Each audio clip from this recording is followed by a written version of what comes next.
This is kind of fun! Hey guys, what's up? B4MB fan here, and today I'm going to give you guys a quick review for Borderlands the Presequel, but it's going to be the Handsome Jack collection for PS4 and Xbox One. Now, just a quick little disclaimer, as I usually do in most of my videos.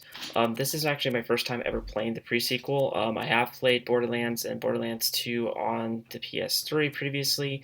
Didn't get the Presequel because at the time I already had my PS4, so I didn't want to shell out the money for a previous gen game.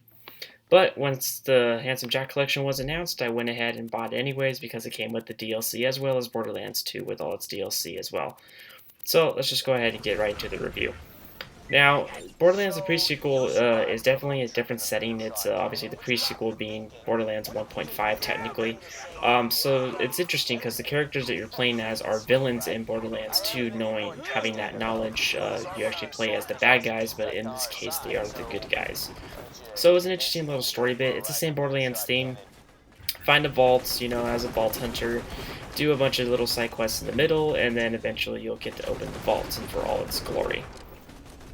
Now, it's a little bit different because you are on the moon. You're on the moon of Elpis, which is where the Hyperion H is at. So you get to play on a moon that has no gravity in it. So you get to double jump and basically Halo jump all the time. And it's pretty cool because you introduce butt slams, which is an interesting little melee attack. And it gives you an Oz kit, which is the oxygen tank in which you breathe. So a little couple of different mechanics, but it's still the same Borderlands formula, just hunting for the exclusive orange weapons, and stuff like that. So, like I said, a lot of the same elements from previous Borderlands games. There's lots of little side missions you can do. A lot of them tend to be humorous. Some of them are just regular old fetch quests. And it's not a bad formula to follow. One thing I do enjoy is still the humor. That's one thing that I've always really enjoyed about Borderlands, other than the fact that it's considered an FPS RPG, combining my two favorite genres. The humor is really what brings out this game. They have a lot more Star Wars references, I've noticed, and more things that have to do with space, which is pretty funny.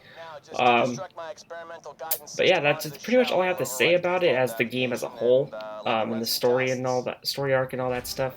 Now for the Handsome Jack collection itself, it's $60 for basically the Game of the Year edition for Borderlands 2 and all the DLC leading up to Borderlands the Presequel. Um, for $60 it's pretty good. I would only say to get it if you've never played a Borderlands game, like myself who has not played the Presequel. It's a good pickup for $60. It's great. You get all DLC, all the packages for it, for a good modest price as any other brand new retail game. It also looks amazingly well with 60 FPS being on next gen console. Now granted, it does use cell shaping as its overall graphics, but it still looks pretty clean, pretty crisp. All the blacks are deep, all the colors usually pop and stuff like that.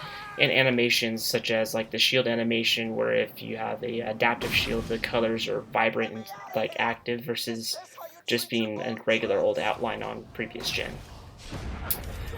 So, halfway through the video here, little side notes, I guess for those who have never played a Borderlands game, it's very much, if you're good at first-person shooters, you won't have a problem with this. The RPG element is really cool because you get tech trees for each different character, and you get to figure out what kind of specialty you want. So I chose Wilhelm, who's just a general soldier. That's usually the class I pick, only because I'm just an overall tank and soldier.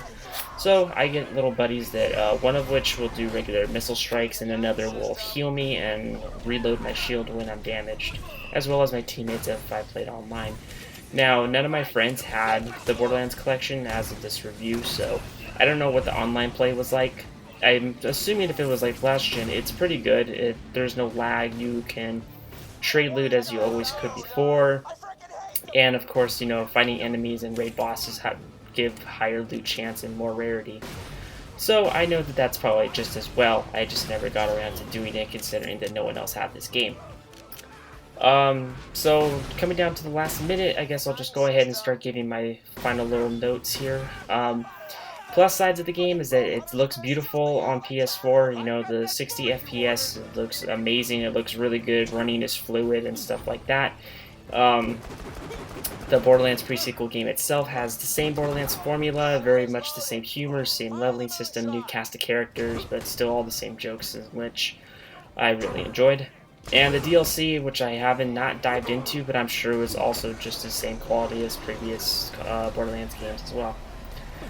So, for a Borderlands fan, I would say that this game is definitely probably about a 4.5.